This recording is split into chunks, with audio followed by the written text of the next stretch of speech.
Welcome back. What's good, homies? Welcome back to the Drafts and Draughts podcast.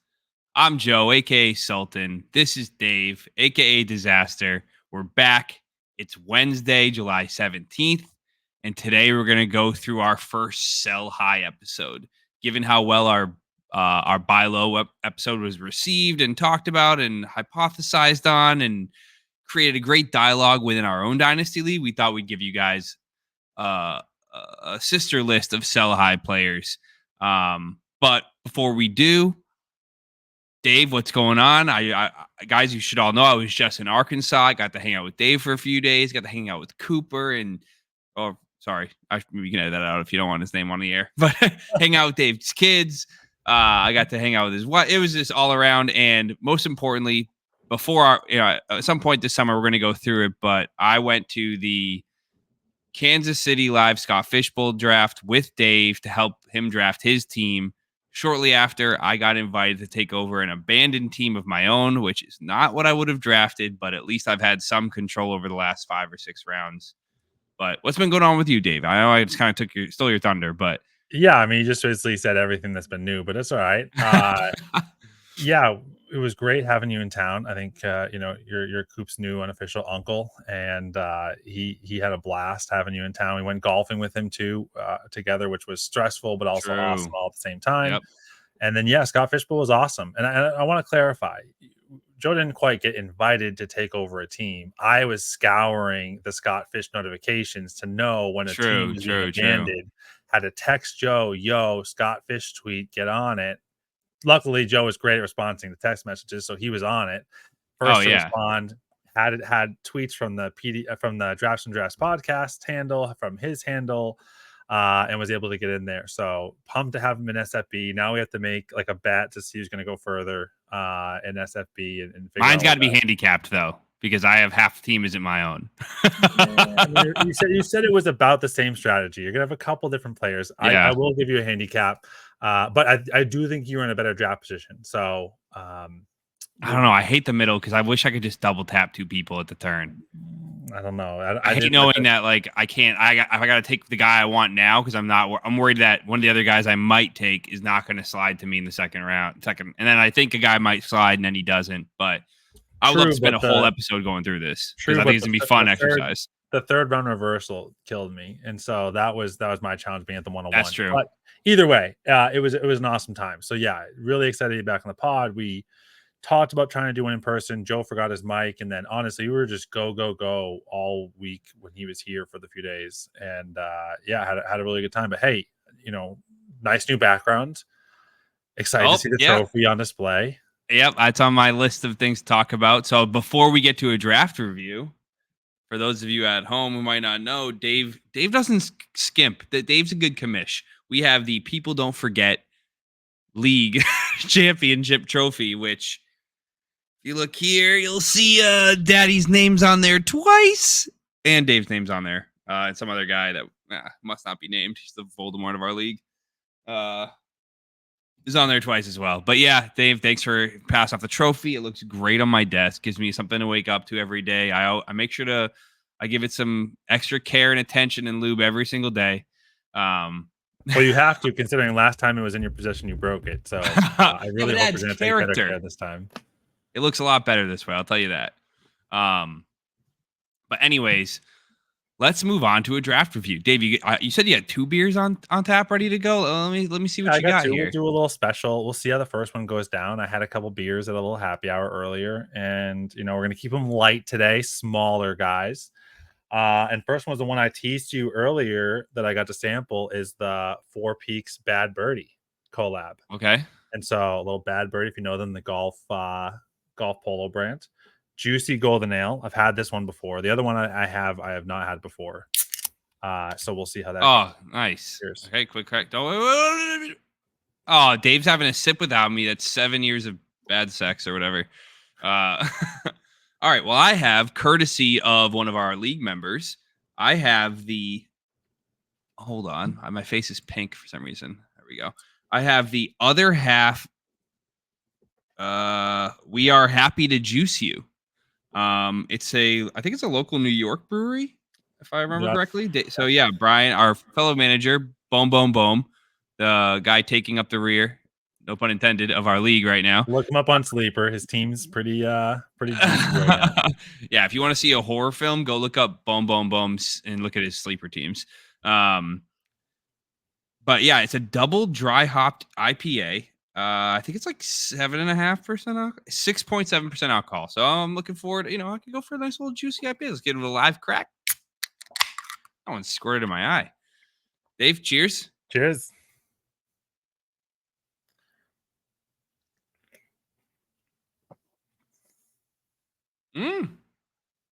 Ooh. Dave, what do you got here? What do you got for a review? So for they're just what I understand right now, they're out of Tempe, Arizona. It's a regional brewery called Four Peaks. The one I've had a couple of their beers so far. They're pretty solid brewed. I don't tend to like a lot of like these regional decent distribution beers, but I gotta say, honestly, for a collab too, I thought it was gonna be pretty bad because normally like when you do a collab, you're just selling the collab, not a good beer. But juicy golden ale, so not an IPA, pretty low ABV. It's solid. I'm gonna give it a 4. What's the alcohol content? It is 5% flat. Nice. Okay. Nice little. That's a road soda. Some might call it. That one will get you from point A to point B. Yeah.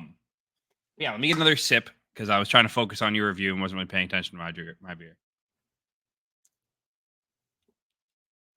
This is great. This is fantastic, Brian. Thank you so much. It's definitely got notes of IPA to it and some hints of alcohol. I'll give it a 4 out of 5. It's not quite on the same caliber as the Treehouse beers that we've dabbled in, but I do think it's a good one. I like it. I enjoy it. Brian, thank you so much. I appreciate it, and I owe you one. Yeah, Brian missed out. You guys are probably aware I also commissioned a Superflex league, and Brian couldn't make it to our golf outing this weekend, but it's probably for the better because he would have lost quite a bit of money to me because I went out and shot a career best 79, absolute lightning with the flat stick. No idea what I was doing. I would just look up, say, I think this putt's going to break left to right and hit it, and it would go in. I could not tell you what I was doing, but I was doing. So, Brian, good choice to skip out on the golf outing. You saved yourself a pretty penny. But let's move on to the OTQ. Dave, you asked a really good question ahead of time about fantasy payouts or some rewards. Let's hear what your OTQ is for this week's episode. You just love spoiling all my lead-ins. So yeah, OTQ today that I want to talk about is what are your thoughts on fantasy payouts? And this can be, a home league, dynasty, redraft. Doesn't really matter to me. I think the intention behind it should be, based on rewarding skill or fun, however you want to view it. And just want to see, are you a big proponent of just having top 3 be paid out, top 1, top 2? Do you like to pay out for gimmicky things like top score of the week, highest score of the season, whoever wins the regular season based on record? What are your thoughts on fantasy payouts? What's your favorite? What's your current method you're doing it? And would you change it if you had the option to? Yeah. So all of the leagues I play in across fantasy baseball, football, dynasty, redraft have all had some variation of a 5-3-2 style payout in terms of the 100%, at least 50% to the champ, 30% to second, and 10 or 20% to third, or some sort of variation of that. Maybe it's 60-30-20, 60-30-10, where at least third place gets their money back. I like giving the most, obviously, to the champ of the playoffs because it emulates real life. That's what people play for. It's not about how you do at the end of the regular season. We've seen plenty of regular season champions in real life football, baseball, whatever sport have you, could go on to not win the championship. And while it's all fine and dandy, no one remembers an 18-1 season. Everyone remembers an 18-1 season, but for all the wrong reasons. That personally affects me. So I do the idea of paying out the fantasy champion with I prefer a large pot for the champs. Like if it was up to me, it would be third place just gets their money back. They don't even get double their money back. It's all goes to the champs because at the end of the day, those are the two teams that and if they want to settle on a different payout than what the league provides, that's between them. But I like defaulting to a specific payout for the champs. I've played in leagues that do side pots, and they do regular season kind of payouts where it's like,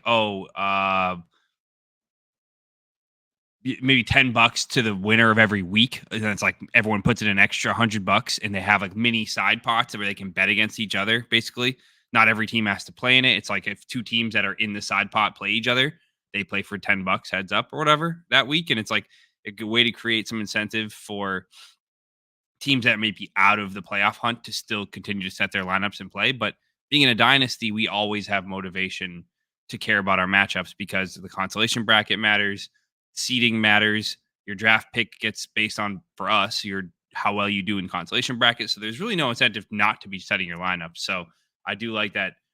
As long as you're incentivizing matchups like we do, you don't need to create financial incentives. You can do draft pick incentives like we have. But what do you think? How do you feel? What do you disagree with? Do you agree, disagree with anything I said, or do you just have a different spin on anything that I said, or even just a unique take that you're interested in trying? I don't disagree. I think that's how I've played most. I played in one league, a family league, a few years back for a couple of years in a row that they did do that. They did it essentially from the entire pot. They paid $10 for the winner every week. And then they might have even did Like like high score? high score of the week. And then I think they even That's did cool. something too where they might have done something for regular season champ too. I don't remember if that did come through or not. But then it was just top three from there on. The one that I mentioned in the pre-show was that I'm most interested in exploring what it would look like to do like a regular season winner because just in some listening to some other podcasts and hearing some other people's thoughts, um, I heard a lot of takes where it was just kind of like it takes a lot more skill and team composition to win a regular season as opposed to winning the championship where those just for a couple of weeks you have to win your matchup and go on a kind of a hot streak to end that season versus the entirety of the season. It takes a little more skill to succeed there. So I've thought about that Definitely. being an interesting place where I would want to potentially not you're not profiting off of winning the regular season. Because again, to your point, I think part of the luck and the draw is to be the champ, and you don't champion for winning the season. But maybe it Yeah. is like you pay your money back. So if you have 12 guys, one of the 12 pay-ins goes to that regular season champ, and then you still have 11 pay-ins that are going to pay. Maybe you just do third place, gets their money back, and then you do the same thing you just mentioned, where it's just say it was $100 each. 500 or 600 to the winner, and then 400 to the second place, or 700, 300, something like that. Yeah. So, yeah, I don't know. I find it interesting. It's just something I hadn't thought of much about lately. I did recently when I heard on another podcast talking about it, but wondered if you had any other views, and it sounds like you're kind of in the same camp. Yeah. The only other thing that I just thought of that I think is a really cool format that I have in my home Superflex league is that we have an Empire pot. So we have a buy-in, whatever that standard buy-in that goes to your standard pot every year, plus $10. And that extra $10 goes towards a totally separate pot called the Empire pot, which some of you may have heard of Empire Leagues. This is a kind of a half version of that. So the Empire pot builds up and carries over every year. So we have 12 managers. So every year, $120 adds to that pot. The first manager to either go back-to-back championships or win 3 championships will receive the entirety of the Empire pot. So it kind of incentivizes you to maintain a dynasty and go for that back-to-back championship to push your chips in and make a run. You space out, you get 2 wins, and you see another manager that has 2. I don't know how long this is going to last. Right now, we have 2 different winners in 2 years. So the Empire pot right now, going into our third year, is $360.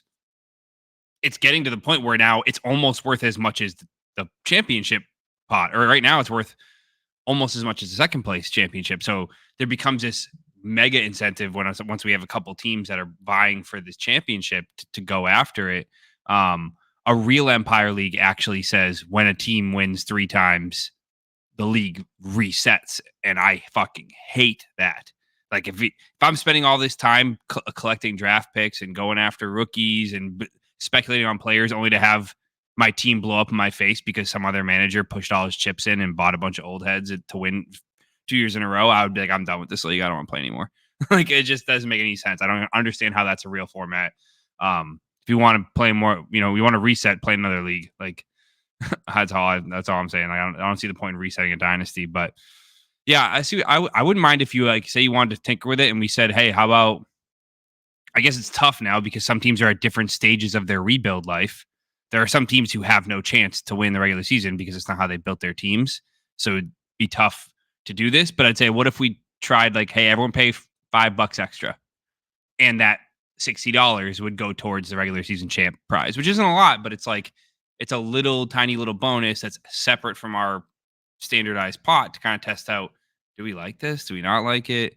Obviously, right now, I'd say maybe there's 6 to 8 teams that consider themselves have a chance to do that in our league.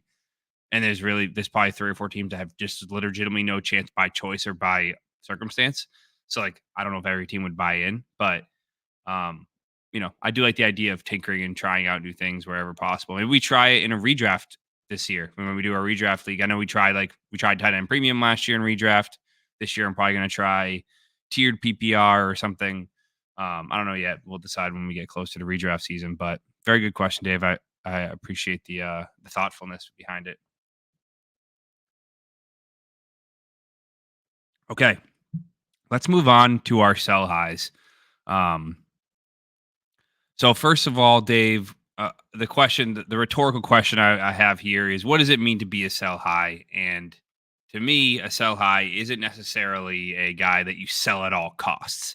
What we're going to be talking about here today is there are 2 situations where I would consider selling high on an asset. One, your team construct dictates that no matter how much production a player could provide for your team, he just doesn't fit your win window.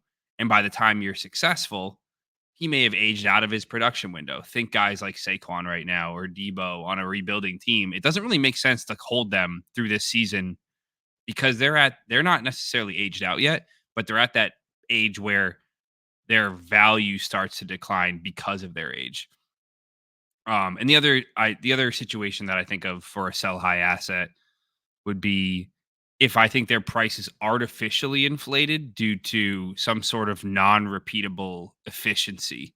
Like if you think about Damian Harris scoring 18 touchdowns 2 or 3 years ago, or LeGarrette Blount did that all those years ago, or Jamal Williams, Raheem Mostert, he should have no dynasty value, but he does because everyone's like, well, he's the lead running back. He scored 20 touchdowns. It's that is virtually impossible to repeat. Yeah, he could, but or Christian Watson scoring 20% touchdown rate 2 years ago. He still couldn't be a good dynasty asset. He may not be worth a first and a second like he might have been coming off that stretch with Rodgers a couple of years ago. And those are opportunities to sell high. And I think selling high might apply more to portfolio style players. If you only play in 1-2 leagues, I don't see the point in selling high on a guy that you really like just to maximize value. But if you're playing in 20, 30 leagues, these are where you try to find these arbitrage opportunities where you say, I'm going to sell 3 or 4 of my Christian Watson shares at a profit and I'll buy him back later when his value comes down. Or, I don't play in enough leagues to really understand that philosophy, but I imagine that's how it would work, being I'm selling high on an asset I think is going to go down, not because I don't like the player, but just purely for a value perspective. And that's not how I like to play. So I don't believe in selling high on a guy just because his value's at its highest. But, when you hear sell high, what do you think of? Did I cover everything you'd possibly think of? Or is there something else that you might think of when you're thinking of a sell high asset? No, I think that's, yeah, I think you're traditionally they're selling high because of they're going to be worth less in the future. So Derrick Henry, he's been declining this year. He's probably going to be worth less next year. So that to me is an example of you can sell high because you're selling at, he's never going to be worth more than he is today, or if he performs the season. So it's probably be week 10 in the season or whenever the trade deadline is for us. If he's performing well, he'll probably never be worth more than that point. Like we've talked about before about draft picks. They're never worth more than the day you're doing the draft. Yeah. And same kind of token comparison here, not just on the age side, But then also, yeah, like I think you did it this last year with trading out of Nico and Rachaad. They both could become Nico could stay top 12 wide receiver, Rachaad could stay a top 12 running back. It's a risk and it's an option, but it's also how much higher they're going to go versus the asset you're able to trade for. And so I think those two actually really are really good examples for this season. I don't know if they're on your list or not, but they're on my list of people that I would sell high on, as well as a few others. And so, yeah, I think it's, to me, it's more when you're in that uncertainty of where you think that they're going to become into this situation where you could be selling high. It's not a guarantee, right? And you thought you sold high on Christian McCaffrey 3 years ago, and that's didn't happen. I sold low. So yeah, so there's things like that. I think is the variability behind it, but I think that's the mentality of what you're going into the decision making of. I'm going to sell high on this, and I think you brought up the thing about your timetable to win is also important too. But yeah, really good point. I think the hard thing about selling high is it's also it's such a weird conversation around most of your sell high assets. You think of players who are good that you're selling high, but there can be situations where you're selling high on a bad asset because you think it's going to fall to zero. And I never actually thought of that till you were just talking, where it's like not every sell high needs to be a Derrick Henry or a Amari Cooper. You could be selling high on Jerry Jeudy because you're like, he just got traded to Cleveland. I'm going to sell high because I think everyone else sees this as a positive. He's on a new team. He was a former first-round pick. He got a quarterback upgrade, a team up. Sell high now for a late second. And that sounds like you're not selling high. You're selling low. He was worth a first before. It's like, no, his price is going to keep going down. Like, I'm not saying that's going to happen or I think that's going to happen. He's actually not on my list, but I'm just trying to think of somebody who's actually not a high-priced player. No, I totally agree. That I never thought of, even right now, Keaton Mitchell just went on IR. So right now is an opportunity to maybe sell high on Rasheen Ali, who's never taken a single snap in the NFL, but appears to be the presumable potential handcuff to Derrick Henry. I drafted him with the 411 in our rookie draft or whatever. Could I sell him right now for a third? Would that be selling high on him? It sounds like such a corny sell high when it's like he could explode. What if Henry gets hurt? And it's like, yeah, well, what if he's just like every other fourth round rookie running back we draft who becomes worth nothing in 2 weeks? So right. I don't have any players like that on this list. So I'm just kind of highlighting the thought process behind it now. But I had here. I will.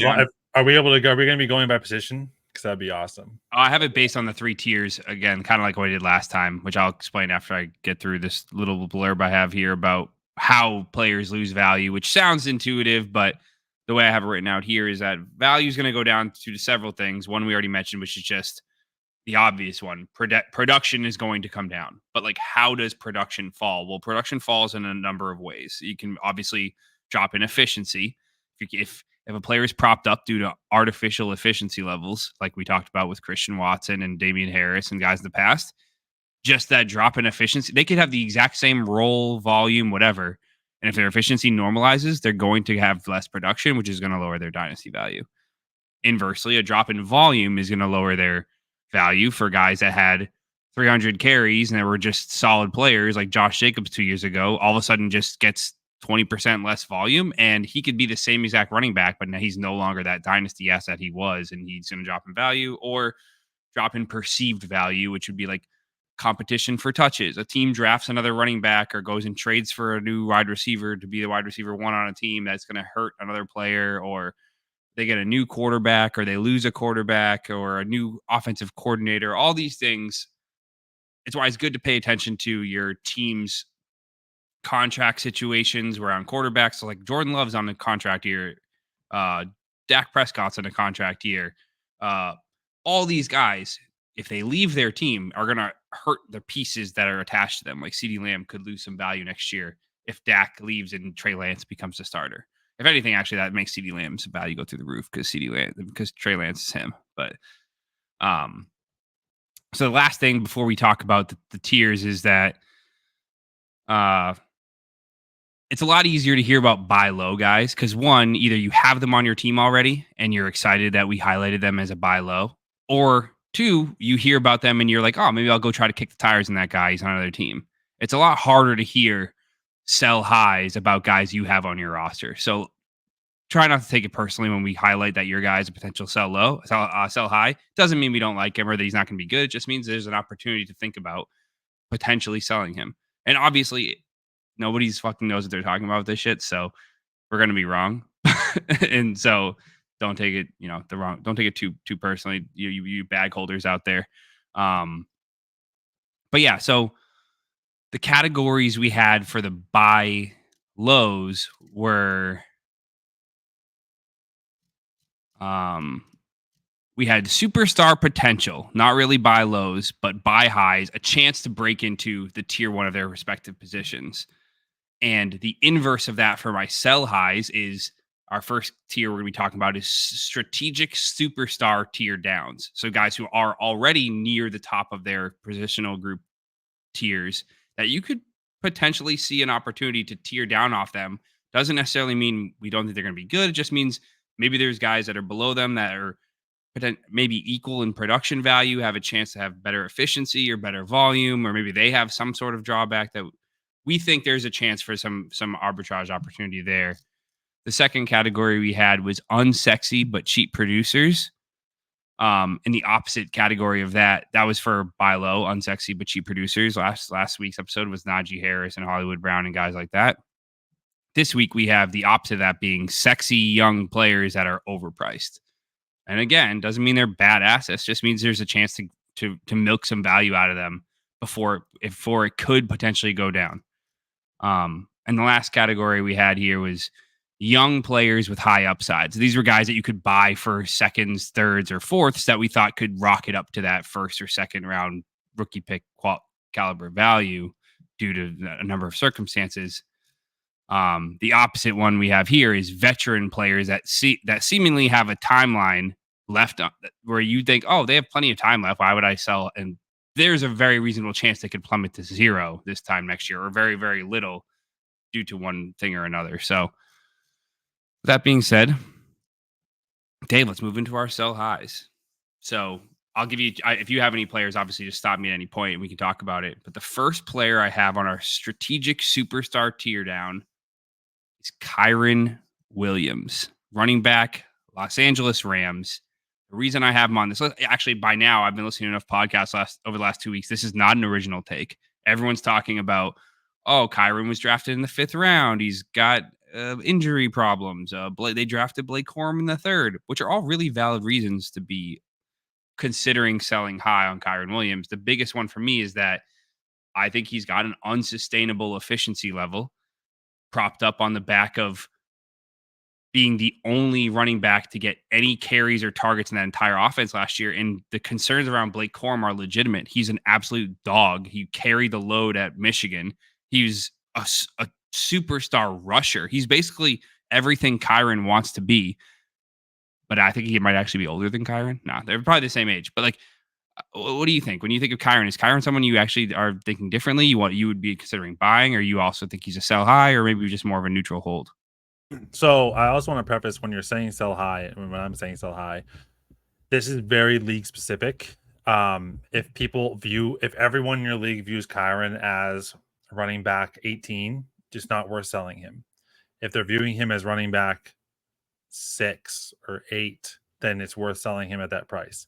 So when we say sell high, and it means it in both ways, right? It's that if we say sell high and you have a Devontae Adams or Derrick Henry or someone in that age group, right? You're going to be against time. You don't have time to see what's going to happen. You know they're probably going to be relatively productive this season, but that bubble is going to burst eventually.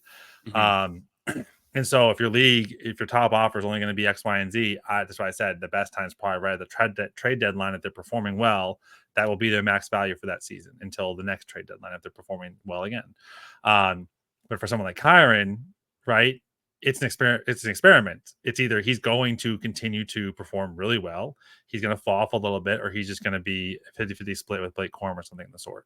So when we say sell high too, that also is something that, as you're reflecting on it, or for anyone else, it's like, oh, it makes this a good point. I should look into selling him or whatever it is. it's reminding of the situation as to why, and then knowing the value that you're expecting to get. But if everyone's valuing him only at say running back 18, you can get a second for him. It might not be worth it. You might be like, okay, it's worth me taking the risk of him being worth 2 firsts in 4 or 5 weeks because he's a stud versus selling him now for that second. Where like if he actually is RB 18, which would be a pretty decent decline, he's worth, he's probably even worth a little more than that second if he's actually producing at it. But yeah, so that's the only thing I was going to say on the sell high. To answer your question, though, yes. Before you do, I think you make a good point, except for the part that selling him at RB18 prices wouldn't be necessarily selling high. But I get what you're saying, where like it is going to be league dependent, where if nobody values running backs the way you think they should be, then maybe this isn't the right exercise. But the way I had kind of thought about it would be if I was going to try to sell Kyren, it would be to tier down to somebody that maybe I thought was a similar caliber of running back that nobody else sees that way, that I can get with a pick attached to him. Oh yeah. Cut you off, so continue. No, yeah, and that's the thing. It does depend on that value back, right? If they're just giving you that pick, then probably not worth it. But if they're going to give you a Kamani Vidal plus something or whatever it is, then yeah, it makes sense. Yeah. But yeah, I think Kyren to me is I look a lot in what been doing in best balls and in some drafts that we've already taken place in. I can't draft Kyren where he is for this season of value. It doesn't make sense. I agree. So if the league is valuing him as like, hey, he's the next Breece Hall type or Jonathon Taylor type, and he's just behind them between running back 6 and 10, and they're willing to pay that value for him, then 100% I would sell him at that price. It just all depends on what your league's willing to pay. But yeah, for me, if I had Kyren, if I could get that value of another young, questionable or like backup player, actually, what I would do is I'd try to go get Blake Corum plus something and get rid of. Well, like here's like probably a good answer. Like, would you trade if you're a Kyren owner? Would you consider doing like Joe Mixon and a first for Kyren? Yes, I'd also do James Conner in first for Kyren. Right, so James Conner in a first. I wouldn't do James Conner, even though I'm fading Kyren. I still think he's worth a first, and especially if you got Kyren, you probably got him for like next to nothing. Yep. So you're not willing to just sell him for the sake of selling him. And I guess it depends on your team construct. If you're a contender, then I would happily sell Kyren, get off the risk that he goes to 0 for a veteran running back plus a first. Easily, almost any veteran running back that has a starting role, I would do. If I'm a rebuilder, I'm willing to sell Kyren for any young piece running back, specifically from our buy low episode. Jaylen Warren, Keaton Mitchell, Jaleel McLaughlin plus a first might be the caliber running back I'm okay making that pivot to, because it's basically just 2 outs, 2 cracks at getting. I think I'm not saying that Keaton and them have the same potential this season. I just think if I'm a rebuilder, I'm willing to basically just sell him for a first anyways. So I'd be okay attaching a first to any young upside running back that I think has a chance to do what Kyren just did and pick up that liquidity of a first round pick. So yeah, I'm glad to see we're lining the first one. Next one I had on my list is going to be maybe a little controversial, and this doesn't mean I don't like any of these guys. It just means I think you should consider selling high on them. Next one I have on the list is Marvin Harrison Jr. Part of the reason I have him as a sell high is that the case can be made that he's already priced at his absolute ceiling outcome. He's already being talked about in the first tier of dynasty wide receivers about ever having set foot on an NFL field, having never shown any synergy with Kyler Murray, having never faced NFL quarters, NFL defenses, NFL double teams, whatever it is. I don't know what it could be. There's a case to be made that if you could turn around and sell Marvin Harrison for AJ Brown plus, like, especially if you're a contender, why would you not just bank away that production that he's probably going to be giving you similarly for 2 years and collect a pick on top of it that you can then turn. I'm not saying every team could obviously, if you're a rebuilder, that makes no sense for you. If you're a contender, though, I don't see why you wouldn't at least consider it, depending on how, especially if you're depleted of assets and you do have an aging team and you lucked into getting the 101, but you have like contending pieces. I think he's a prime candidate to be sold high. What do you think? I said that at the draft. I said if you could get 2 or 3 firsts from Marvin Harrison, it's a no brainer. Just do it, because to that point, like, he has to now be he like Garrett Wilson is not worth as much as Marvin Harrison was last season. Garrett Wilson, you could not get as much as you can from Marvin Harrison now. And and Garrett Wilson is still talked about like wide receiver 9 or something like that, or 8. And so, yeah, 100%. I don't know why you wouldn't, because the only thing you're holding on to is that he ends up becoming a 23 to 25 point per game player. And then he is the Justin Jefferson, Jamar Chase caliber player that is worth maybe 4 firsts or whatever that equivalent ends up being, 5 firsts.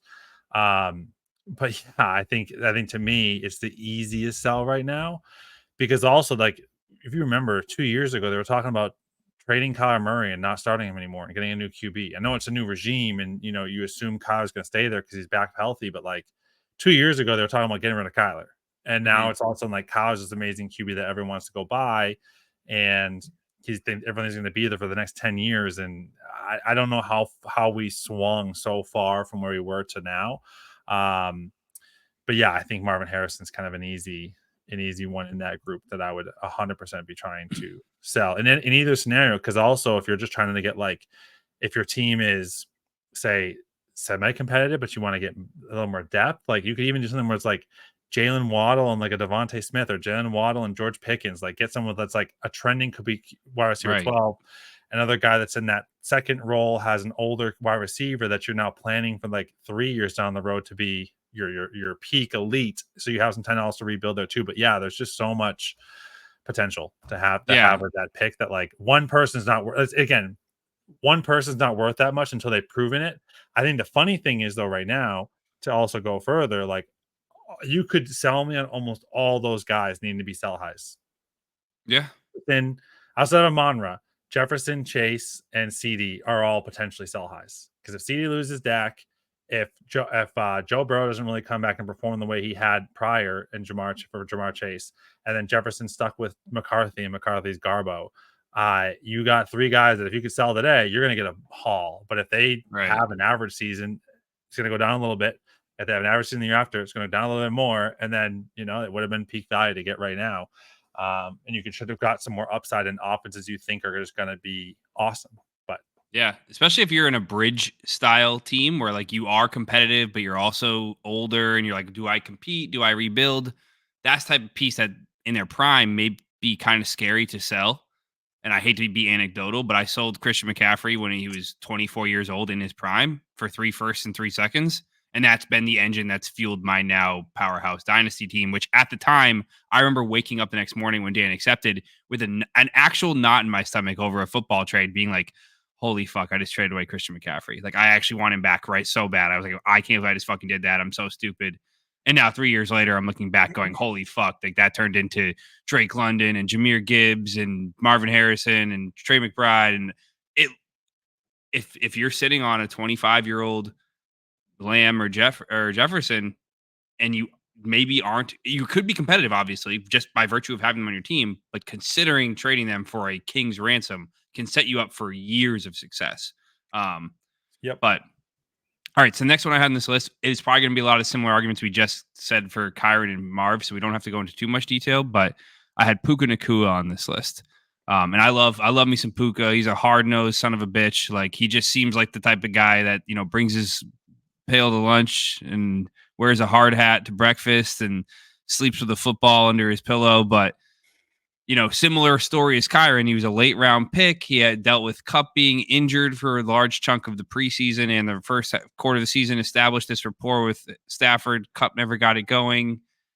Yada, yada, yada. Do you agree, disagree, or do you think?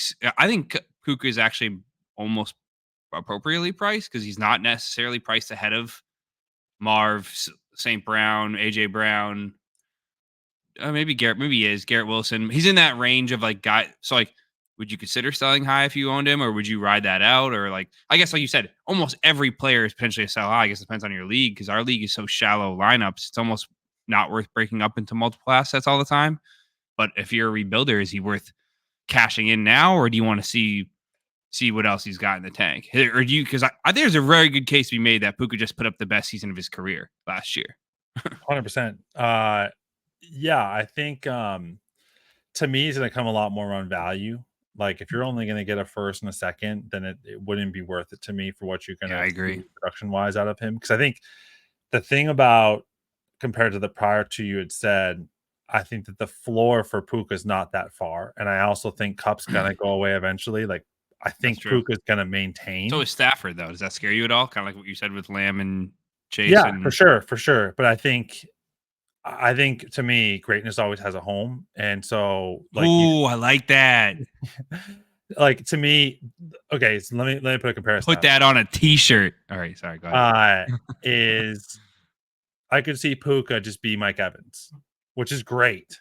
It's not Jefferson, but it's a really good. It's not Jefferson that you're gonna have on your team all the time, or Devontae Adams or someone else. Like I'm saying, like, he's never gonna be top 6. He might have one season in the top 6. The rest are gonna be 6 to 18. He's gonna have 1,000 yards every season. It's gonna really depend on touchdowns and how many receptions he has.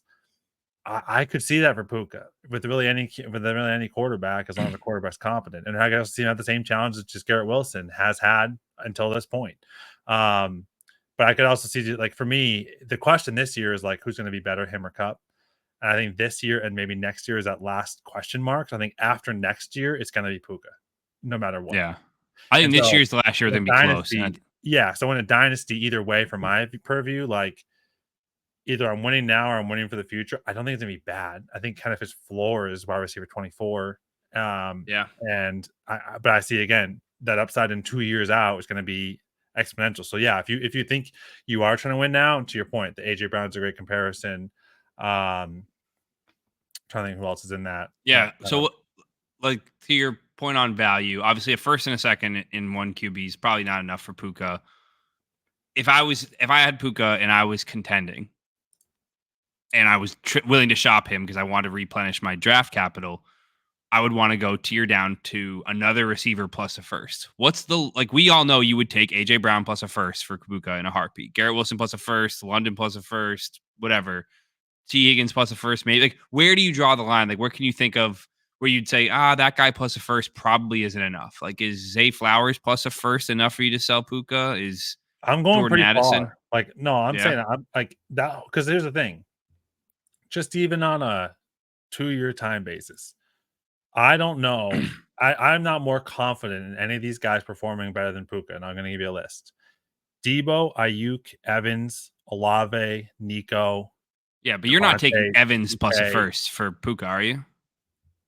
No, I'm just saying, like, it's my scenario I said earlier was if you're win now. If you're like, okay, I want to more like lock in a guy that's going to get me wide receiver 8 or 9 or whatever, 10, like, at their floor instead. All these other guys I'm saying, though, Metcalf, London, DJ Moore, Waddle, like Devonta Smith, T. Higgins, Pickens, Pittman, Dell, like, ignoring the dynasties front, like, in the next 2 years, none of those people am I more confident to any certain degree they're going to outperform Puka. Yeah, I don't think any of them will. And so, yeah, I would take to that same point. I don't have the certainty that Puka's going to outperform any of them either. So for me, I would take any of them, especially on the younger side guys, any of them plus a first. I'd probably be willing to move off of Puka for that. I agree. Because I'm saying, where do we draw the line? And to the same point too, Puka had a great start to the season, no doubt about that. And it's going to go kind of counterintuitive to what I'm about to say. He had an average. He definitely decreased his efficiency and productivity after Cup came back. But my question too is, okay, say Cup finally retires or whatever it is. To your point, is Stafford there? Is McVay there? And if they're not there, even if they are there, are they drafting another wide receiver? Who's that guy? Is that guy a stud, or is that guy kind of like just playing second fiddle? I don't know. There's just a lot of question marks there in such a young career with like a really weird aging core on his team that I'd be nervous of, what does it look like beyond there? Definitely. I think it applies more to portfolio guys than like guys who play in 1 or 2 leagues. Because if you have Puka, you picked him up, you scouted him, you found him, you got lucky and just walked into him. It's really hard for you to say, I'm going to have the foresight to see 2 years down the road he's going to plummet in value. He's going to have a Garrett Wilson or a DJ Moore effect of not having a quarterback. So I'm going to sell him now for Devontae Smith in a first. Like, because that just feels so gross, even though that's probably the right process. If it was me, I'd do the opposite. I would add a first and go get like Jefferson, Lamb. Yeah. Like I would say if I'm moving Puka, I'm moving him to get better, not to get worse. Or like not to get that's a cool way to put it. Yeah.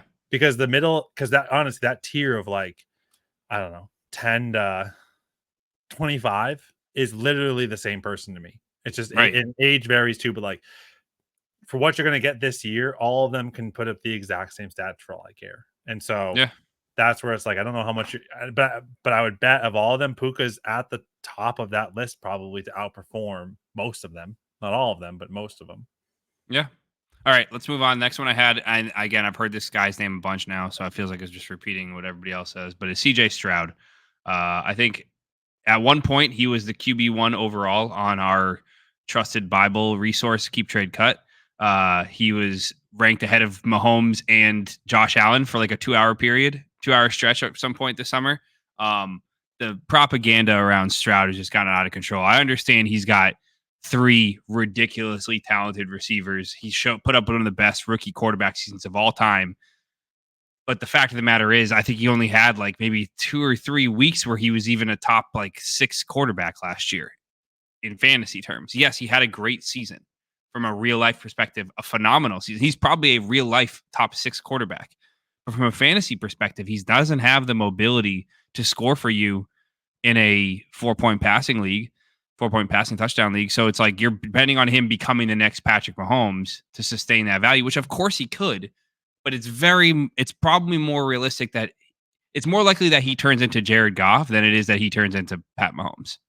So I would be willing to at least consider tearing down from him to a guy like Joe Burrow, Lamar Jackson, Anthony Richardson. I don't like Richardson, but that type of player, Caleb Williams, Kyler Murray. If I could trade from Stroud for any of those guys plus a first, I'm doing that in a heartbeat. I'm not looking, and that's more of a super flex trade because I don't think anyone's adding a first to a quarterback in one QB. But you understand my gist. If I could trade down from Stroud to pick up another quarterback plus a second in one quarterback that's in that still seemingly elite, Jordan Love plus a second, Justin Herbert plus a first for Stroud, take him. Like I don't need Stroud's 18 points per game for Herbert's 16 points per game. Trevor Lawrence, like, yeah, it sounds ugly. Trevor Lawrence probably scored 16 and a half points per game. Stroud probably scores 18 and a half. Like, there really isn't that big of a, they're not putting up the 23 points per game that Allen, Lamar, Mahomes, Hurts are capable of. I don't see the point in not at least considering tearing down from him. Everyone's heard the same stuff. And it's just, what do you think? Is Stroud somebody you have an affinity for, or would you consider trading down, or would you want to try to use him to tier up? I'd consider tearing down, but yeah, I didn't know he held that much value. I wouldn't have valued him that high for all the reasons you laid it was out. wild. Like I would say, yeah, if I'm doing a fresh dynasty draft, superflex or not superflex, he probably is QB 6-ish to go off the board, 5-ish. I don't know, somewhere around there. He's probably ahead of 2 and some others are right He's around that. QB 3 in startups right now. That's crazy. Ahead of Hurts, Burrow, and Lamar are the next 3. And then is where I think it's like that's where Caleb comes in around QB 7. Yeah, even in 6-point passing, it's ridiculous. I don't understand it. You have to have so much projection into him. Yeah, I mean, because the same thing is like you would have had the same stuff for Burrow. I mean, well, I guess not Burrow, but like some of the rookies that have really good rookie campaigns and then just struggle in their sophomore season. Like right, Baker Mayfield. It's usually not the way that it goes. They usually do worse in their second season than better. So yeah, I don't know. I don't. I guess if he is worth that much, I'm 100% tearing down because I didn't think he was worth that much in the first place. Yeah. So yeah, let me give you some others. Let me give another one that I haven't heard talk about to sell high because it seems a little weird. Is Anthony Richardson? Yeah, I 100% agree in tearing. But this is ADP startup for the last month, according to Adeko. It's called Dynasty Data Lab is the website actually. So right now it goes Mahomes, Allen, Stroud, Hurts, Lamar, Burrow, Richardson, Caleb. Love is QB9, Herbert QB10, Kyler QB11, and Daniels is rounding out the top 12 QBs right now. So I do think Stroud just stands out to me as the one who doesn't fit. The rest of these quarterbacks have either already put up 20 plus point per game seasons or have the potential to do it in the form of Richardson and Caleb. So where would you put him? Where would you put him in that list? I would put Stroud. For me personally, I would have Allen, Mahomes in their own tier. Then I have Lamar, Hurts, and then I have Burrow and Stroud next to each other as the same caliber style of player take your preference there. I think Burrow's older than we think. Seems like he's young, but I think he's 27. So if you want to take Stroud because you get 5 years of youth on him, fine. I like the stability of Burrow a little bit more than Stroud. I think Burrow's just shown more in the NFL. He has put up a 22 point per game season already, Yeah. sneakily. No, I would have had. I think the only things I would change here is I would have had probably Richardson 6, and then would have had a combination of Stroud and Burrow at 7 and 8 ahead of Kilden still, and then the rest it is what it is. But yeah, he's definitely not worth QB3 in my eyes by any means. Yeah. So no, I wouldn't. Or yes, I would try to trade off of him as much as I could if possible. Sweet. All right. We are kind of running longer, so let's try to go faster. But this first tier is, I think, the most exciting one to talk about. The rest we can spend less time on. The last one I think is going to be surprising here I have is Sam LaPorta and Trey McBride. I think I'll add in Dalton Kincaid. Yeah. And I think these two are the ones that, and again, if I actually go back to this just to show where they're going. Actually, Kincaid too. Yeah, he's in the same. He's 4 picks after McBride. So you put. I actually did have Kincaid here originally, but I took him out because the arguments I use against LaPorta and McBride actually don't apply to Kincaid.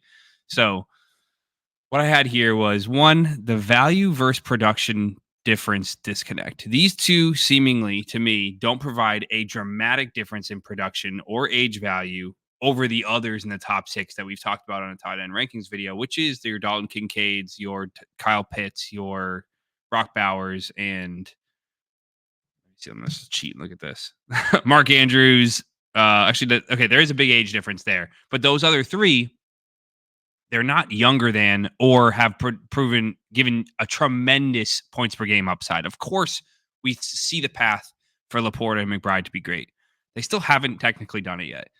The other one that I think is really important to know is these two guys are priced right now at tight end 1 and tight end 2, despite that neither is in a position to be the primary target getter in their offense in the same way that prime Kelsey and Andrews, who were former tight end 1 and 2, were. Kelsey and Andrews were the engines of their offense. They were the number 1 target hog. They were the leading target market share player on their teams. There is absolutely no chance LaPorta usurps Amon-Ra St. Brown, and seemingly no chance Trey McBride gets more targets than Marvin Harrison. So to me, those two don't have a position to be that dominant tight end that we saw when Kelsey was putting up 23 points per game and Andrews putting up 21 points per game. I think they're both ceilings are around, again, still good, but around 18 points per game, maybe 20. I just can't see a path to 20 without tremendous touchdown rates, which again is possible. Whereas Kincaid does have the opportunity, at least for this year, to be the leading target getter on his team, which is actually why I pulled him out of this list. But he was in my original category for the same reasons I said about their value versus production and age. I saw you nodding a lot during that, so that's got me rock hard. I feel like we're on the same page on this. It helps that we both own one of these tight ends, so it's not like we're slandering each other. What do you think on this? Or are you going to say that sell high on McBride but keep LaPorta? So to me, it is a more obvious sell high on McBride than LaPorta because they didn't add anything to the Lions. You added wide receiver 4 in Dynasty or whatever he is to that team where McBride was great. And I know they exited a lot of targets and stuff like that too from other players. So like the math can still math to have them both be great. But to me, if I had both in a couple of different leagues, the one I'd leverage off more is probably McBride instead of LaPorta. However, yeah, I totally think you're right. Like all 3 of them are great chances to either buy buy with a chance to maintain that for the next 5 to 6 years, or to sell and just say, hey, I'm going to go take a Jake Ferguson, take a Pat Freiermuth, take a whatever, or even if you can do the small tier jump and go down to Pitts or whoever else, and potentially have a great tight end 1 outside too. That's the goal. But I think they are both great options to be considering on sell high. Yeah, I think my big case for both of them was, and not to be redundant, but was that I don't think they're going to give you that Kelsey and Andrews level difference in production over the rest of the tight end field. I think Kincaid, Bowers, Pitts have a chance to score very close to them. And if I could sell McBride for Kincaid in a couple seconds, or if I could sell LaPorta for Brock Bowers and a first, maybe that's a bad example because Bowers is a rookie, but I could sell LaPorta for Pitts and a first. I think I might do that pretty easily because I don't think they're going to score too tremendously different. Whereas Pitts does have a chance to lead his team in targets. If not, he's in the same position that LaPorta's in terms of being the second fiddle on his team, hopefully in a much more stable passing offense than he's been in previously. Maybe he's not quite as good of a tight end. Obviously, a lot can change. LaPorta could vault to being a first-round pick next year, for all I know. Just putting out the groundwork for a potential chance to tear down. I would want to stay in that top 6, though. I don't want to. Whereas we were talking about some of the other guys tearing down to that wide receiver 20 from Puka and Marv. I'm not tearing down from LaPorta to, Evan Ingram, David Njoku, Jake Ferguson, George Kittle. I don't want any of these guys unless you're giving me two. Give me LaPorta's full value. Give me 2 firsts and throw in one of those tight ends if you want. That's the only way I'm tearing down. I'm not taking Ferguson plus a first for McBride or LaPorta. No shot. That's just too far of a drop. I don't think any of. I think that after tight end 6 and 7, there's too much of a question mark around the rest of these tight ends for me to make that big of a tier drop. All right, let's move on to our next tier. It's called the sexy young players, but potentially overpriced. The first guy I have on this list is Jayden Reed. The only thing I have with him is this: I didn't really love him as a prospect. I thought he had like a pretty low, from what I remember, the lowest Lance Zierlein grade on a wide receiver that was drafted on day 2, like ever. And those players that ever had those ratings at that point never have materialized into anything in the NFL. And that one stat stuck in my head for the longest time. So I've just been convinced that Jayden Reed can't succeed, which I'll probably be wrong about. But also coupled with the fact that he's got tons of target competition. Jordan Love still doesn't have a big enough sample size for me to say, yeah, he's a bona fide QB stud that can support multiple pass catchers, where he's been getting propped up to being worth like the equivalent as like a guy like Brian Thomas Jr., who's an actual legitimate bona fide all-star rock star prospect. I think I'd rather have the rookie prospects that are going in the first over any Jayden Reed shares. So he's the type of guy who I'd be willing to sell, get out of for basically anything close to market value. I just do not believe he's going to be. A lot of his production was just was based on this unsustainable touchdown rate, which we talked about earlier, similar to Christian Watson. And he had all these manufactured gadgety touches, end around sweeps and pitches and handoffs and screen passes. And I'm not saying he's not a good player. I just don't think he's worth the value he's probably going for. What do you think about Jayden Reed? So do you know what market value is for him right now? I think let me see. Looks like he's going wide receiver 35. Between the players around him are Rashee Rice, Keon Coleman, and Stephon Diggs. So probably goes in super flex worth that looks like a early second. So one quarterback is probably a mid to late first, which I would just never pay a first for a guy. I would never pay a first for him. Like if I could get a first for Jayden Reed, absolutely. That's what I'm saying. I just feel like and that's also preseason now. Like, because I don't. And again, I think if he comes out strong to start the first 3 games, yeah, maybe you can get a first, and like that was an easy smash accept button. But it's funny, those people around you said, like, I'd rather have Rashee Rice and Keon Coleman for their upsides, and I don't think I'd rather have Diggs. So, like, yeah, he sounds like he's in the right spot. When I'm not. What? Yeah, after him is a bunch of guys who I think are not sexy at all. Diggs, Kupp, McLaurin, Christian Kirk, and Amari Cooper are the 5 receivers after him. Diggs, Kupp, McLaurin, Christian Kirk, and Amari Cooper. That's so funny that I actually think I might prefer Reed over all those guys. I don't know. I don't know. My team wants to do. Kirk are interesting, like because Kirk's had a good season. Ridley's gone. Those I want to see how Kirk does. And he's been wide receiver top 12 before. And then McLaurin has a new QB where if he is the de facto wide receiver 1, I'm interested in that. Like, I don't know. I think again, too interesting. Right. Kupp and Cooper are both also studs, have been top 15 every year they've played. So it's Kupp like I kind of want them. Be like, is this the last year? Right. The walk. I mean, Cooper and McLaurin, I think, are the same age, but yeah, I get what you're saying. Cooper and McLaurin on the same age. That is. There's no way. Is that real? I think Terry McLaurin's 29, and so is Amari Cooper. That would be wild. Terry McLaurin, born in 95, so he's 28, but he'll be 29 this year. Amari Cooper is born in 94, so he'll be 30 this year. So they're 1 year apart. That's closer than I thought. I would have guessed 2 to 3 years. Yeah. I'm always surprised at Terry being as old as he is. I think he was an older prospect, similar to like Calvin Ridley's only been in the league for 5 years, but he's turning 30 this year also. And he has like a baby face. He just has like a very young looking, small baby face. All right. The next one I had in this list was Jordan Addison. And I had him on the list before the news of his speeding ticket. Or whatever he did, the DUI speeding ticket. I don't even know. I can't remember. Can't keep up with all Bum's mischievous receivers. But Jordan Addison, I think he had a pretty underwhelming rookie year from an efficiency standpoint. He was propped up by this ridiculously unsustainable TD rate that just happened to coincide with the weeks that Justin Jefferson was out with that hamstring injury and TJ Hawkinson was not the guy apparently. And then Hawk had some good games there too. They both, really both of them. Well, I know he had low PFF grades versus both man and zone last year, so he was really just propped up on high volume.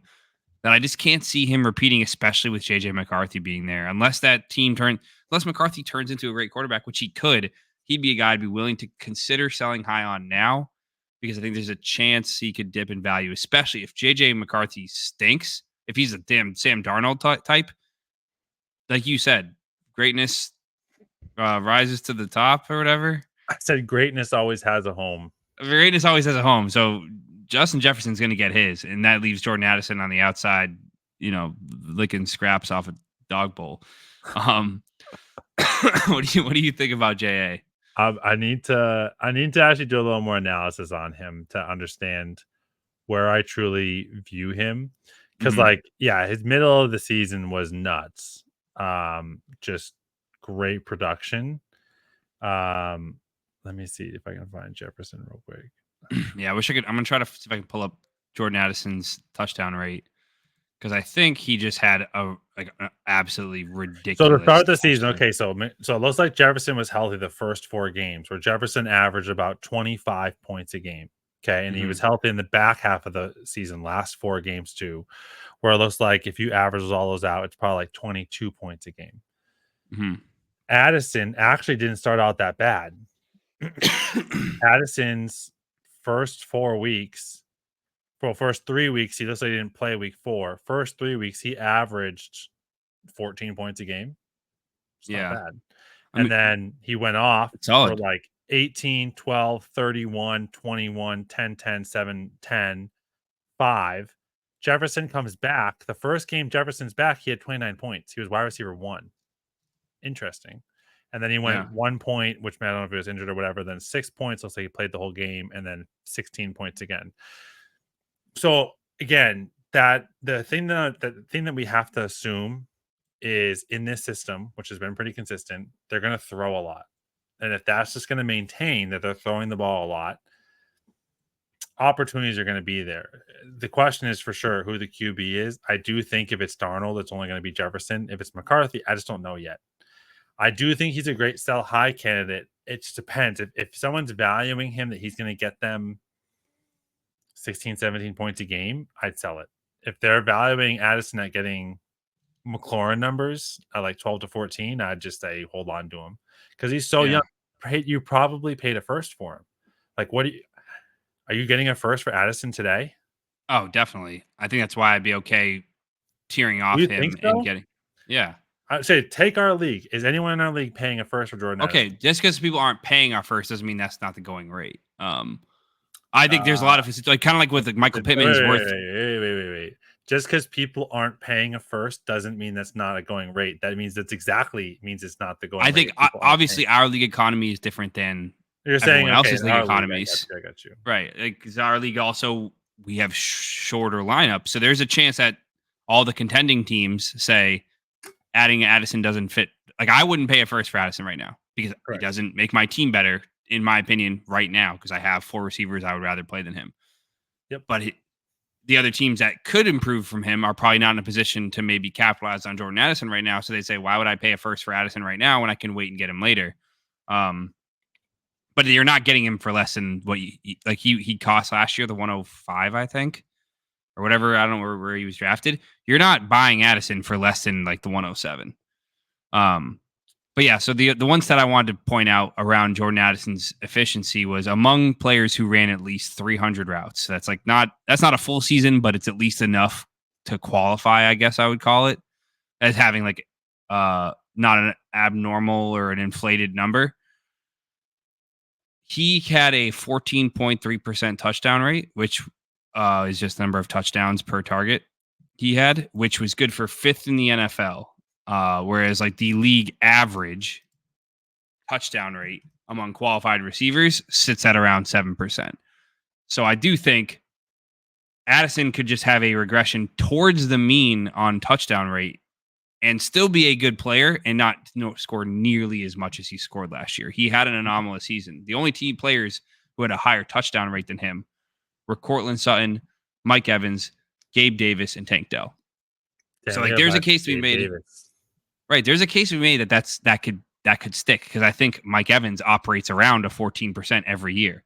I think Davante Adams operates around a 14% every year. So that Jordan Addison could be the next Davante Adams. I'd be willing to sell against that.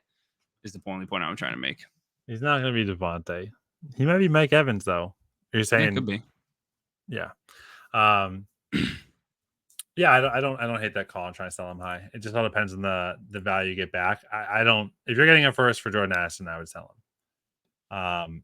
If you're getting anything more than that, I would sell him. But if you're getting less than that, I'd probably just ride him out. Oh yeah, you're just no shot you're selling him for less than a first. Okay, the next player I had on the list, and it hurts me to my soul, is JSN. So, and let me preface this by saying I still think he's going to be great, but I think it's going to get worse before it gets better, which is why I think specifically today, do you think you're getting a first for JSN? I don't know. I'm not selling him for less than that though. So, and I'm probably not selling him for a first because I'd rather just weather the storm. It would hurt me too much if he went on to become Amon-Ra St. Brown than the potential. If he goes to 0, I'm okay with that. I just can't afford to watch him go on to flourish and be great like I think he's going to be. But so the main reason I have him on this list for sell is probably, again, more for portfolio style players, is that I think it's going to get worse before it gets better, which means I think you're going to have a chance to buy him back cheaper 3 months from now than you can today. So I think there's still some hopium around him. I think regardless of the fact that Tyler Lockett is 32 fucking years old, he's still a pretty good receiver. Geno might suck. Like, he could just be bad. That Seahawks offense could be, they didn't do anything to address the offensive line, which is the biggest issue they had all last year. I'm not saying they can't be good again. I just feel like there's a chance that this gets worse before it gets better. And then maybe 2 years from now, we look up and the Seahawks finally address their offensive line, get a quarterback of the future, and JSN's still only 24 years old. And he goes out, DK's 29, 30, Lockett's gone, and JSN's putting up 18, 20 points per game.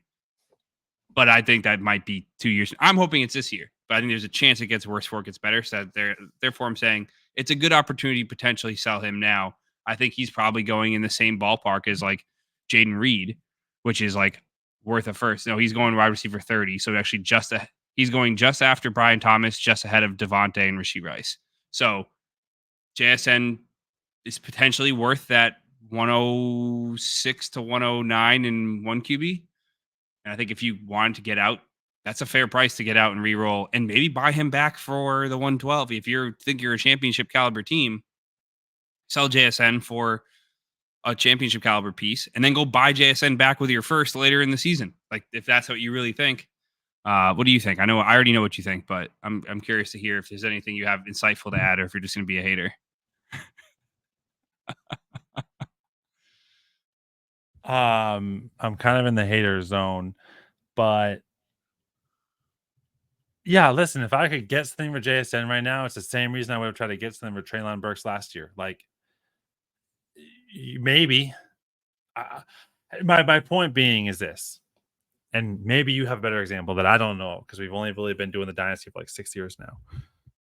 I don't know of many times where you've started and drafted and been the wide receiver 3 on your team that eventually you became wide receiver 1 and a stud. I just I haven't had an example probably Amon-Ra St. Brown is a good example. He was definitely not the starting number 1, but also the Lions didn't have any competition there. You're a year in. You're a year past. He's already done a year where he was wide receiver 3. So, like, not you can come in the league one way, like, and for sure, and then right, like Amari Cooper came in. I'm not Amari Cooper. CeeDee Lamb came in, was wide receiver maybe 2 on his team. I can't remember who the Cowboys, but I know Amari Cooper was there. I think he was 2. I think you're right. I think it was Michael Gallup, yeah. So technically he was wide receiver 3, but he definitely played like a wide receiver 2 that season. So my point is, I don't know many people that performed to wide receiver 3 in their first year, and then however long you want to be, 1, 2, 3 years on the road, been wide receiver 1. Now maybe that happens quickly. I guess maybe I don't even know where was Nico. Was Nico wide receiver 2 in those first 2 years? Yeah, honestly, the Texans were so bad. I don't think it mattered if he was wide receiver 1 or not. So I think that's kind of my question mark. Is I just don't, because in that time you're right. Not only are they going to have to address other things through picks and trades, their offensive line, their QB, they're also going to maybe trade DK, get rid of him, or Locke is going to retire. They're going to add more wide receivers too. And I just don't know that many times you've been that wide receiver 3 through a full season that eventually you're going to be a number 1 stud. And I think that there's projections that we all have, and there's still a question mark. Is a great example with Devonta Smith, Jalen Waddle, and T. Higgins. Thank you.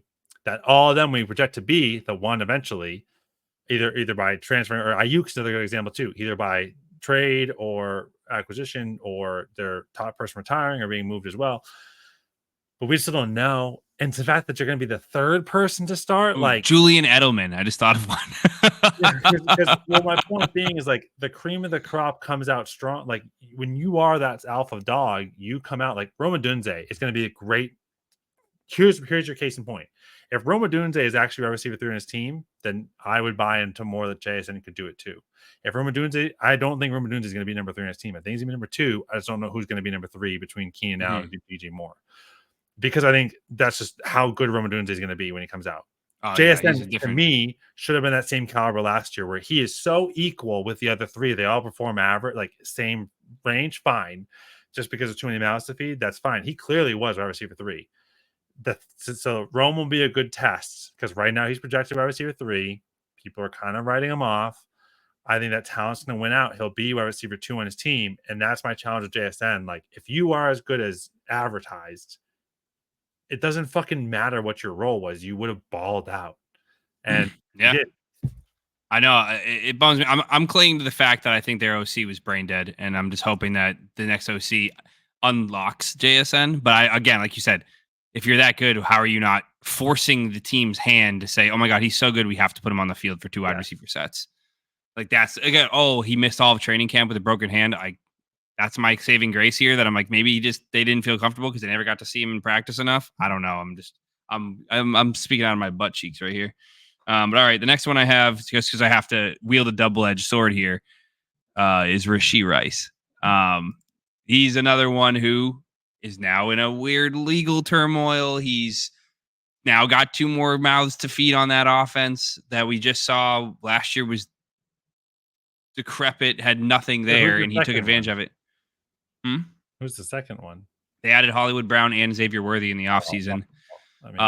Hollywood Brown just goes. And then, believe it or not, Rashee Rice and JSN have like virtually identical route trees, according to Matt Harmon at Reception Perception. They basically were just slant, drag, and screen merchants all year, and Rashee Rice just broke into more space, which I don't know if that's skill issue on JSN's part. Is it a QB issue where Geno's not giving him space or giving him lead? I don't know I don't know how to interpret getting more yak on the same routes. And then, from things I've heard on other podcasts is, his success, Rashee Rice's success rates versus zone are so much far further below that of your superstar slot receivers, like your Amon-Ra St. Browns and your Keenan Allens, guys who beat zone at like an 80% clip. He's more in like the 65 to 70th percentile, which doesn't mean he can't get better. It just means he's not on that level of the superstars where if he's being treated like that superstar or being valued like the potential future wide receiver one of not just the Chiefs, of like a top 12 receiver, I think you sell like if you get a mid first for Rashee Rice, especially given all the uncertainty. We've seen what happened to like Henry Ruggs. We've seen what happens to these guys who go out and get an illegal shot. And we're like, man, probably should have sold him. We could have. We had a chance. Like maybe it's an opportunity to sell high on Rice and buy back later, similar to the JSN.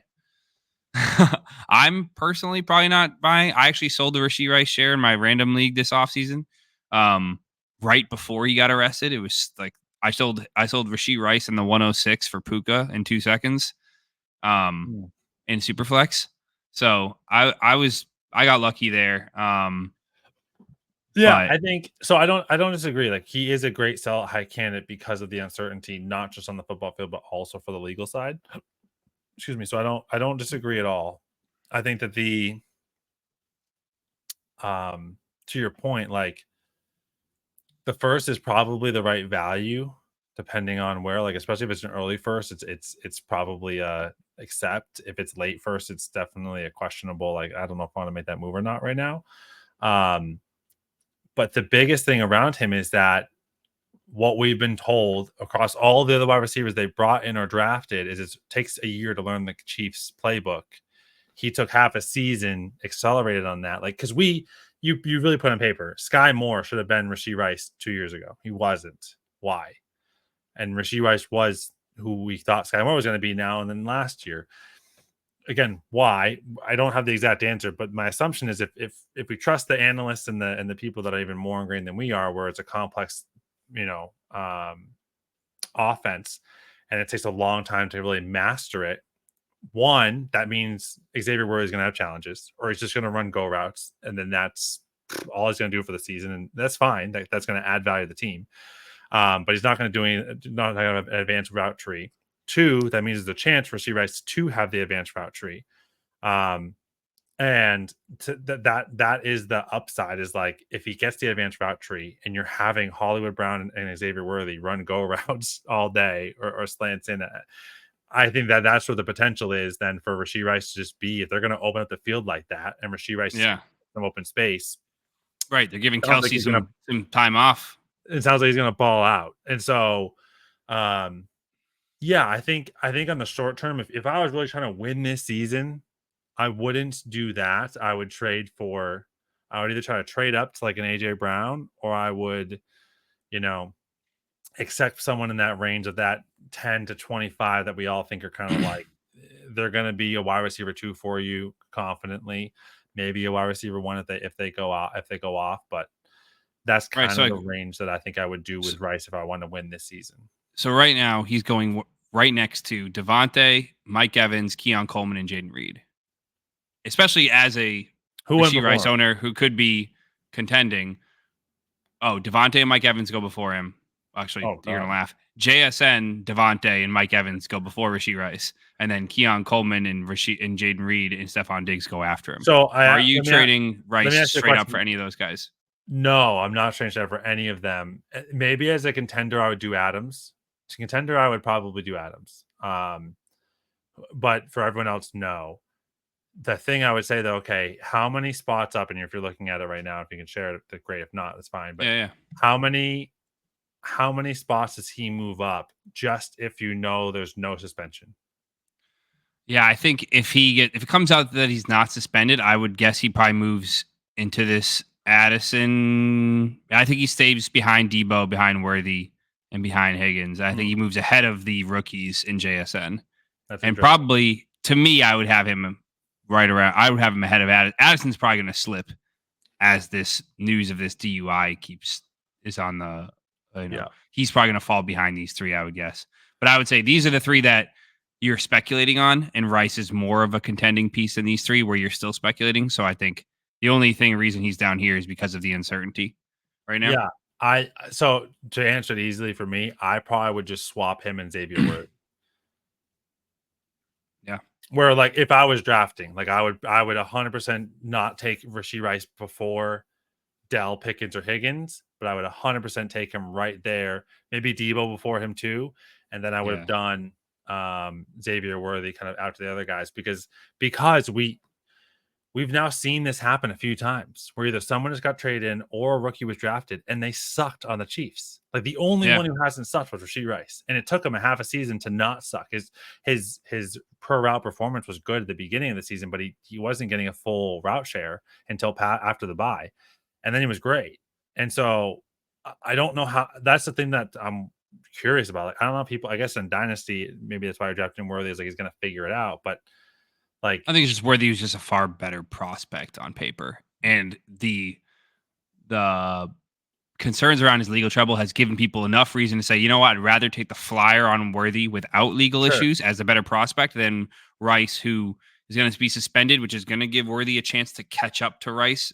I guess that's the argument I would make, and I would prefer Worthy to Rice for that reason, probably. But if they start giving Rice real adult routes and big boy routes, then I would move Rice way up. But right now, he's running the same routes as JSN and Demario Douglas. Like they're both just running slants and screens. It's hard for me to see Rice. Yep. I don't think his yak is a sustainable metric because it was just so. It was. I almost don't even know how he did it. Like it was like he just catch the ball and there's nobody else there on zone and he just run up the sideline for 60 yards. And I'm like, are they not playing defense? Like what is happening? Is it enough? You didn't. Is that the Pat Mahomes effect? Where they have to like cover everybody else. So they're like, let's just let Rashee Rice run free. But anyways, we're on an hour 20 right now. I'm going to try to rip through these last ones. Just going to give you a quick 1-sentence blurb about each guy and then get your feedback. So I can rip through these. The next one I had was on these young players is Rachaad White. And again, let me preface it. I am a believer in Rachaad White. I think he's going to be a long-time fantasy producer. I don't think he's going to always get the volume he got last year, but I think he's not going to be a guy who plummets. But the big thing I'm worried about and why I would consider selling high is there's enough people like Dave out there who hate Rachaad White where his value is not insulated the way other running backs in his range are. Where a guy like Saquon, who's been injured like basically every year or unproductive half the years, is still going at running back 8, 9, or 10 every season because his value is insulated by his name. Rachaad White has a complete opposite effect. All the simpletons in your casual leagues that just look at yards per carry and go, dude, Rachaad White runs 3.7, so he stinks, are going to say as soon as Rachaad White loses any touches or has a bad game, they go, see, he sucks. Don't look at yards per carry. Let's be real. That's what every bozo points out is that, he only had a 3.7 yards. But yeah, did you know that the Tampa Bay Buccaneers have the second worst run blocking offensive line in football, only behind the Giants and the Jaguars or something like that? But anyways, so the reason to sell him is not because I don't think he's going to be productive, but I think he's not as insulated as other running backs. And I already know how you feel, so we'll move on to the next one. Next one I have is Anthony Richardson. You already actually alluded to this, which I didn't want to spoil, but I think Richardson, for a similar reason as Stroud, is just a less proven player that I don't understand why he's going. He's going off the board in startups as QB7. Ahead of guys like Caleb, who's a far superior quarterback prospect, ahead of guys like Kyler, who's actually done it in the NFL for multiple seasons, ahead of guys like Jayden Daniels, who basically put up the exact same rushing metrics as Richardson in college, but was twice as good of a passer as Richardson ever was. To me, Richardson and Daniels should be back-to-back. It should be, do I want the guy who's the bigger NFL caliber quarterback at Richardson at 6'4", 230, or do I want the more slender Jayden Daniels, who is a far better quarterback than Richardson ever was? So to me, I think he's unpolished, unproven, unbrowed, unbent, unbroken, for those of you who read Game of Thrones. I think Richardson is a prime sell high. How do you feel about him? Yeah, I said it earlier. I think he's a prime sell high too. I think his upside is QB1. So whereas CJ Stroud, I don't think CJ Stroud will ever be QB1. I agree. It's a good point. For example, but so I don't think it's quite as sell high. But yeah, I think again, we also don't know if he's going to run as much as he's talking about. Like, is he going to get injured again? Yeah, dude. If I could sell Richardson for Daniels plus, I'm doing that in a heartbeat. Like, I think if I could turn around and sell Richardson for Daniels in a second, take him. Like, I don't see what has Richardson actually done to prove that he's worth that much more than Daniels. To me, they're both rookies. He balled out his first 3 or 4 games. Yeah, and it was 3 or 4 games. You know who else balled out in their first game was fucking Will Levis. And where the fuck is he? All right. Next, the last category of players I have here is veteran players that seem to have a lot of timeline and runway left that I think could theoretically have a shorter horizon than we may think. First one on this list is Josh Jacobs. He just signed with the Green Bay Packers on that phony 4-year deal, which is really a series of 1-year deals with team options every year. He is 2 years removed from an RB1 overall season, but he put up the worst efficiency rushing season of his career. He checked out towards the end of the year. Once he got hurt, he never came back. It almost seemed like it was like a character issue, in my opinion, where he was just like, I'm going to protect myself and not come back and play. And it's like, yeah, I get that, but also like, okay. And then the Packers drafted Marshawn Lloyd, who I think's not a bad running back. I think he's just a guy who I would be willing to almost sell at all costs, to get out of. I mean, if I could get any first for Jacobs, I think he's gone off my team. Or if I could tear down for any veteran running back in a second, where it seems like you're actually losing, I'm getting off of Jacobs. If I could go get Zach Moss in a second, I think I would do that. Like, I just think I don't want to deal with the headache that Jacobs could be. I don't want to deal with his value going from a first plus to 0. So I'd rather go. I don't want to have the Leonard Fournette. 0. Wow. I don't want him going from. I mean, look at Leonard Fournette went from a top 6 running back to being worth 0 in about Didn't you a sell month and him a half. from that too? I sold him to Gilday for a first, and then he went to 0. I can't believe he let you sell both your Tampa Bay running backs to him for fucking such. Dude, Leonard Fournette was running back 4 when I sold him to him. Yeah, like it wasn't like he was. At the same damn time, that was a terrible trade. Leonard Fournette sucks, and this is poppycock. Anyways, I mean, no, I don't have the same sell high scenario. I think actually, if you're just even looking at the board here, the people that I'd want to sell high more would be Taylor and Barkley, or A-Chain, but all got two guys that are kind of proven. One has just a new quarterback that we just don't know how they're going to perform together, and the quarterback sounds like going to run a fuck ton. And then Barkley going to a new system where we think he's going to be good, but he really hasn't been good since his rookie season. And then A-Chain, where just like, I don't know. I honestly don't. I am shocked at where people are putting him with how crowded that backfield is, how much I'd like to use other people, and most have outperformed him last year. So I don't know. There's those 3 are, to me, bigger sell highs compared to Jacobs, because I don't think Jacobs is going to 0. Like, I do understand the Marshawn Lloyd piece. Like, I do. And you still have AJ Dillon lingering too in some capacity.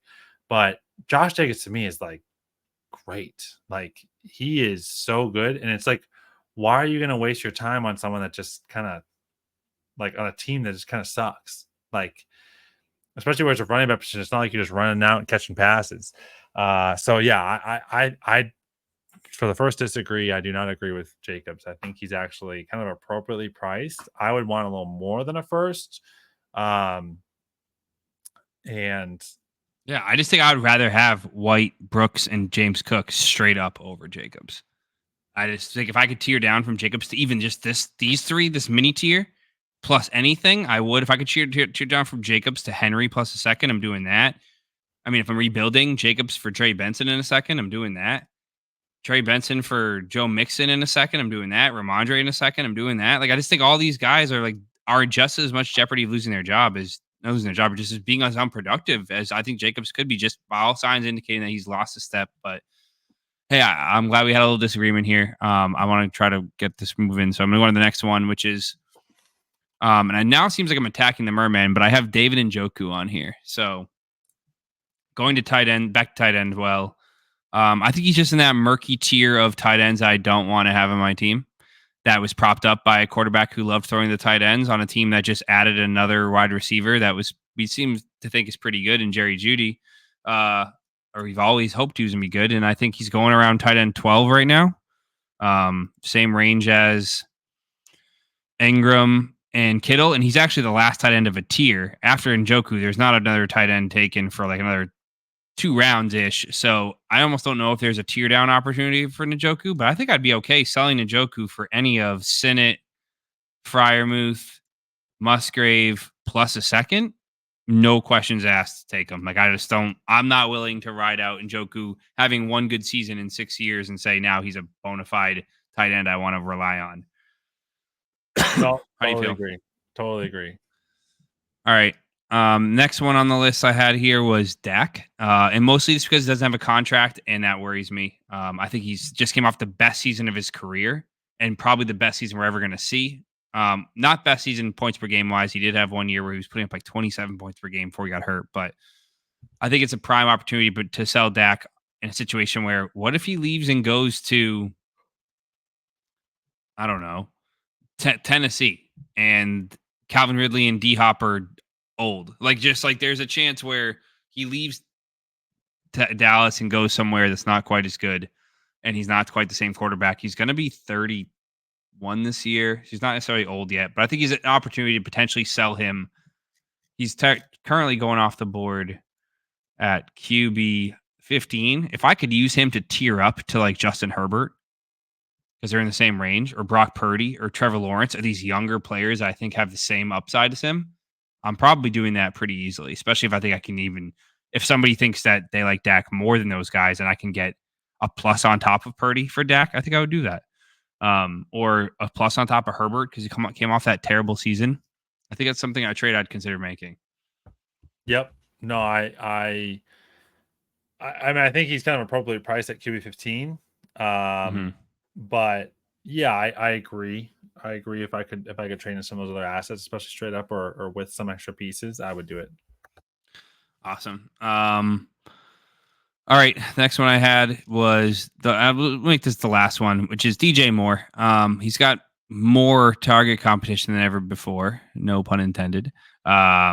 He's got Rome Odunze, which you already talked about. I think he's going to actually end up leading this team in market share by the end of the season over the final stretch. I'm not saying a full season, but I bet you the last X amount of games, 4-6 games, we're going to look up and say, holy shit, the last 6 games, Rome Odunze commanded a 26% target share and DJ Moore was at 19%. And we're like, Rome Odunze has officially taken over as the wide receiver 1 in Chicago. And I think from what I saw, there is no dead cap if he is cut or traded at all in the 2025 offseason, which would save the Bears $16.5 million against their cap. Which means I would not be surprised if this time next year the Bears go, we know what we have in Rome. We're going to let Keenan go. We're going to trade DJ Moore and build a full core around Caleb that can grow with him for the next 3 years. And we can go have a cheap offense rather than an expensive one. And maybe they load up on defensive pieces through free agency. I don't know what the plan is. I'm not a GM, but there's an opportunity to get rid of DJ Moore. And I don't know what he's going to do if he ends up, on the Saints, and they were like, what the fuck is DJ Moore doing behind Chris Olave with the corpse of Derek Carr throwing to him? That's interesting. I hadn't thought about it that way. I actually thought with where he stands, they might, because they have so many skill positions cheap, they might just sign him for like a 2-year extension, lock him in. So they have kind of what they did. Definitely possible. Kind of what they did with Nico, where they're like, hey, we're going to keep you because you did pretty good with CJ Stroud. So we'll keep you for 3 years. And then Dallas is going to eventually pay him. So we'll get rid of you. We'll go draft another wide receiver as his backup. And then you're gone. With the third, like it's actually kind of the same position where like I think Keenan and Diggs are gone. You have the more tenured guy that's going to stay there for a couple more years, but not a ton. And then you have the young up and comer that's eventually going to take over that receiver room as just being that alpha dog and maybe even competing with being the alpha person out the gate. That's kind of how I see it going too. I do think DJ Moore is shit and a terrible receiver. So I don't think like I would get off of him for anything. I would get off him for a first, easy. I might even take a second and a third for DJ Moore. You know what I would take? I would take less than whatever we sold Pittman for. Pittman sold for 2 seconds in our league. So I think it was 2 seconds and a third, right? Yeah, something like that. I don't know. So just give me 2 seconds. DJ Moore's gone. I think I would do that too. Weird anomaly where like he was the only option in Chicago last year. that there was no other competent player on his team other than DJ Moore, and he's not even competent. And that's how I view DJ Moore. All right. I love it. I had a few other guys, but my throat's getting sore. I don't know what it's from. Too much beer. But so I think we're gonna wrap here. An hour and a half. Dave, I thought we had some really good conversations, some good arguments for everybody. Is there anybody I missed that you want to talk about on your sell high list, or do you think we kind of covered a good amount? I'm sure we could talk about reasons to sell high on basically everybody. But if there's somebody that you thought of ahead of time that you're like, this is a guy who I would absolutely get out of. I don't agree with their price or value. Their production just is unsustainable. Or do you think we kind of covered everything? Yeah, I think no, I don't know that we need to talk about. I think the only other one that I think you could maybe bring up would be, depending on value within your own league, is like a Jonathon Taylor, which I think we might have mentioned briefly. Like I know I mentioned him with just in the running back room of just uncertainty on what he's going to be. He's 25 as a running back. He's probably in the top 5 discussion for RBs right now, just kind of across the board. And he's one that I could see him drop to running back 15 this year. Yeah, he could be in the same boat that like where Jacobs is in now. Yeah. Actually, kind of same thing. Just not moving to a new team, but he's someone who I just have a lot of questions on, and he's elite. He should be elite. He's come back from injury after prior year. He should be really good this year, is projecting to be, but like, what if he's not? And either way, if it's not sell high this year and you do want to roll the dice with him and he performs really high, I think that's a question then, do you sell high next year? Because in that 26 year, that's when running backs start to, if you want to start capitalizing on maximum value for him, that's probably where it lands. So he'd be the only other guy I'd probably bring up right now. Yeah, I think he'd be a tough one. He's a unique one for sure because he's in that sweet spot of your running back prime. So you want to maximize his value. So you would be selling probably the highest value ever will be if you sell him right now. Right now, or if he balls out the season and actually is running back 6, then yeah, okay, sell him then.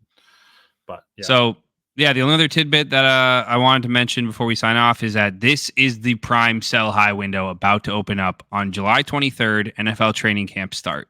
That is when your sell high window opens for every single non-elite asset on your team.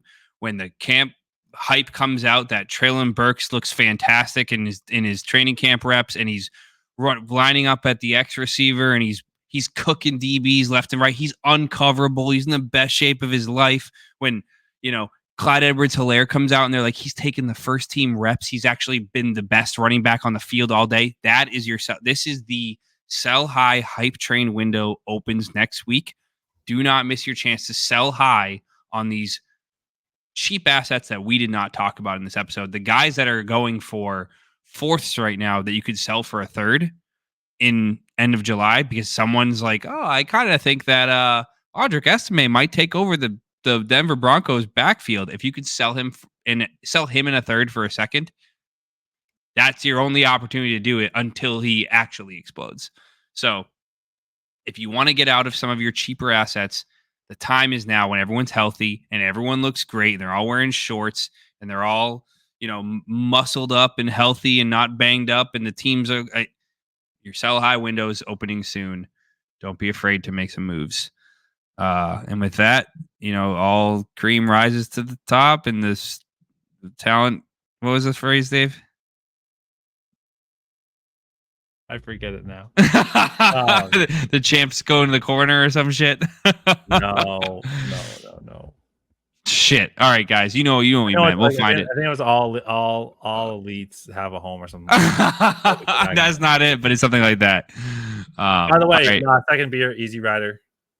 Oh, nice. You got some cold gold. I don't even read it. It was like a 3. It was all right. Oh, awesome. Love to hear it. Lager. All right. With that, we're signing off. See ya. So,